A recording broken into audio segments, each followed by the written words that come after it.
मैं भारतीय जनता पार्टी का जिला मंत्री हूँ। आए जो लड़का आपका 30 साल उम्र है, ये हमारा उत्तरासोट और सेमरा का बूथ अध्यक्ष है भारतीय जनता पार्टी का।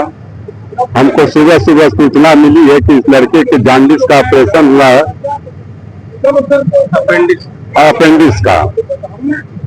तो उसके बाद यहाँ कुछ तबीयत खराब हुई बच्चे की। गार्जियन से बिना पूछे आनंद फानंद में ये लोग शाही ग्लोबल हॉस्पिटल के लोग जल्दी लेडीज थी, उनको तुरंत डिस्चार्ज करा के लखनऊ रेफर कर दिए, जहाँ जाके लड़का बच्चे का देहांत हो गया। और ये लोग इसी तरह का लूट मचाए हुए हैं, कोई जिम्मेदारी नहीं है इन लोगों की।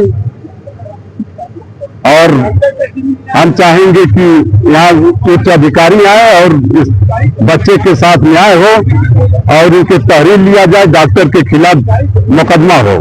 बहुत देर से ये लोग 100 बार रखे प्रदर्शन करना, विरोध करना, अभी तो कार्रवाई नहीं हुई है। क्या आप बात करेंगे कि जिम्मेदार अभी हम पहुंचे हैं, तुरंत किसी जिम्मेदार अधिकारी से बात करने जा रहे हैं और उसमें कार्रवाई नहीं होगी तो इसके लिए पूज्य महाराज जी के पास भी हम लोग जाएंगे। अच्छा, ये मृतक कौन थे बीजेपी में? ये बूथ अध्यक्ष थे उत्तरासोट और सेमरा के, राकेश यादव। इनको अपेंडिक्स हुआ था, साई ग्लोबल हॉस्पिटल में ऑपरेशन कराने आए। इनको अगर डॉक्टर साहब को नहीं समझ में आ रहा था तो इनको नहीं करना चाहिए था ऑपरेशन। और जब समझ में भी आ गया तो मान लीजिए ऑपरेशन आप कर दिए तो 24 घंटा बाद हम निकाल दे रहे हैं या 3 दिन बाद निकालना है, जो भी निकालना है, तो उनको अपना मरीज को देख के निकालना चाहिए। हमारा मरीज सुरक्षित है या नहीं है, तो मरीज को निकाल दिया ये, फिर मरीज घर गया, उसको दर्द होने लगा पेट में, फिर ये लोग हॉस्पिटल आए, फिर आईसीएम रखे ये लोग। आईसीएम से निकाल के ये लोग जबरदस्ती बाहर कर दिए। उसके बाद ये लोग जबरदस्ती हॉस्पिटल भेज दिए। कहाँ पे भेजे? वहाँ पे भेजे हैं, पीजीआई भेजे हैं। पीजीआई भेजे, वहाँ पे ये लोग गए, रात में दर्द फिर भी नहीं हुआ, सही हुआ। उसके बाद ये लोग चले, उसके बाद वहाँ से इनका मतलब देहांत हो गया। वहाँ से लोग रात में लेके आए हैं। उसके बाद हम लोग यहाँ पे धरना प्रदर्शन पर बैठे। जब तक हमको न्याय नहीं मिलेगा तब तक हम यहाँ से हटेंगे नहीं। डॉक्टर साहब बाहर आए, हमारा यही मांग है, क्योंकि हमारे मरीज को हमको चाहिए, हमको न्याय चाहिए और कुछ नहीं चाहिए। हमारी लड़की है, कहाँ जाएगी 2 बच्चों को लेकर के? किसके पास जाएगी, किसके पास भटकेगी? कितने दिन यहाँ पे इलाज कराई थी? इसका आज कल 8 दिन हो जाएगा, 4 तारीख से लेकर आज 10 तारीख हो गया। 8 तारीख को उनकी तबीयत पहले से कुछ गड़बड़ थी, 1 आध बार आए थे, डॉक्टर साहब से मिले थे। 8 को यहाँ भर्ती होते हैं हर्निया के लिए। तो डॉक्टर को हम भगवान मान के आते हैं, अपना सब कुछ वहाँ न्यौछावर कर देते हैं कि यहाँ से हमें आराम मिल जाएगा, यहाँ से हमारे स्वास्थ्य को लाभ मिल जाएगा। तो इनको सब कुछ मान करके हम आते हैं, बड़े भरोसे के साथ यहाँ आते हैं और ऑपरेशन हमारा किया जाता है।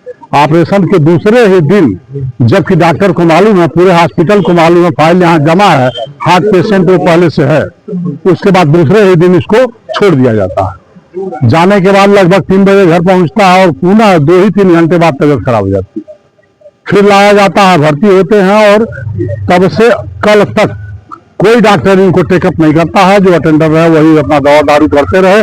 जब परिवार के लोग जाते थे तो उनको उल्टा डांट दिया जाता, तुम लोग डॉक्टर हो, अभी ठीक हो जाएगा, चलो। ये करते रहे और शाम को जब स्थिति एकदम हो गई कि अब नहीं बचने की स्थिति में है तो एम्बुलेंस बना करके अपने लोगों से लदवा दिया गया और लखनऊ के लिए रेफर कर दिया। रास्ते में जाते हुए एक्सपायर कर गया, पुनः ला करके यहाँ लोग अपना न्याय की मांग कर। देखिए भाई साहब, मैं तो सुबह जाना हूँ 7 बजे, घर के लड़के सब लोग फोन किए कि राकेश कहीं दुनिया में। हमने कहा यार हुआ क्या इसको, तो बताया उसका ऑपरेशन हुआ था साई ग्लोबल में, ऐसी ऐसी घटना है। तो हमने कहा चलो हम आ रहे हैं, प्रधान जी आए, हम लोग सब लोग इकट्ठा हुए। तो मेरे कहने का मतलब ये है कि अभी बहन जी बोल रही थी, सब चाहे गोरखपुर के जितने अस्पताल प्राइवेट वाले हैं सब गुंडे हैं। ऐसा गुंडे एक केस नहीं, हम लोग के सिपाही का मामला था, कई मामले से आए कि हम लोग निपटते रहे, लेकिन ये मेरे खून का बेटा है।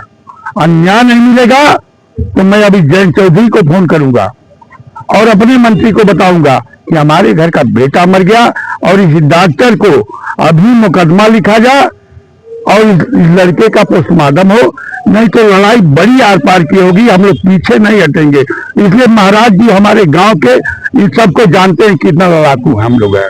इनके बाप दादा बड़े महाराज जी के पास बैठते थे, दिग्विजय नाथ के नाथ, अभयनाथ जी के पास। तो इसलिए न्याय मिलना चाहिए।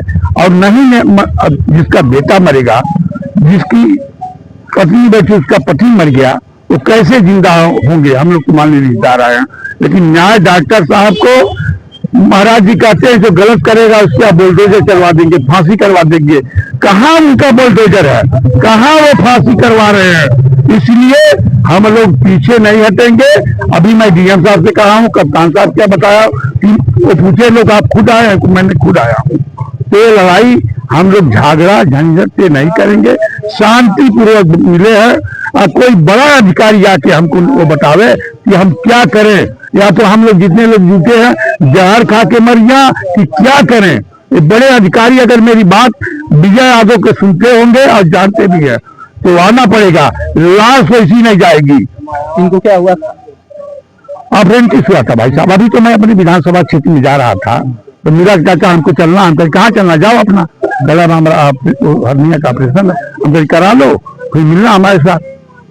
और सुबह हमारे पास 7 पर फोन गया कि ये घटना घट गया। हमें सबसे बड़ी बात रही कि आदमी इस जिले में इतने दलाल हो गए हैं। हमारे यहाँ जो हमसे पूछता कोई जाए, हमने कहा मैं सीएम को फोन कर दे रहा हूँ, डॉक्टर सुमन साहब को फोन कर दे रहा हूँ। इतनी अच्छी व्यवस्था है, लेकिन वो समझे हैं डॉक्टर साहब जो यहाँ के मालिक होंगे कि ये बिहार से आया है, यही सत्य तिवारीपुर और चिलुआ कांड का ही आदमी है। अभी हजारों की संख्या में आदमी रुके आएंगे तो प्रशासन रोक नहीं पाएगा। इसलिए बड़े अधिकारियों से कह रहा कि आइए और न्याय दिलवाइए। नहीं न्याय मिलेगा तो हम लोग तो बड़ा विपक्ष में आंदोलन किए हैं। तो मेरे परिवार का बेटा है विजय कुमार यादव, मैं राष्ट्रीय लोक दल का प्रदेश महासचिव हूँ, पूर्व जिला पंचायत सदस्य हूँ।